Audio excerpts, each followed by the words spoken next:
ছাত্র জনতার গণঅভ্যুত্থানে আহতদের যথাযথ চিকিৎসা ও পুনর্বাসনের দাবিতে সংবাদ সম্মেলন করেছে লড়াকু ২৪-এর সহযোদ্ধারা। দুপুরে জাতীয় প্রেসক্লাবে আয়োজিত সংবাদ সম্মেলনে অতি দ্রুত আহতদের সঠিক তালিকা প্রকাশ সহ তাদের আর্থসামাজিক ও মানসিক অবস্থা বিবেচনা করে সুচিকিৎসা নিশ্চিত করা সহ ১৫ দফা দাবি তুলে ধরা হয়।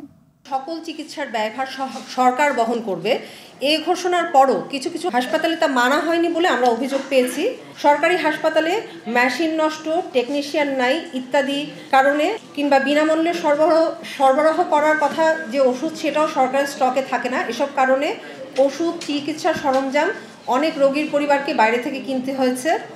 সিটি স্ক্যান, এমআরআই এর মতো ব্যয়বহুল টেস্ট বেসরকারিভাবে নিজ খরচে করতে হয়েছে।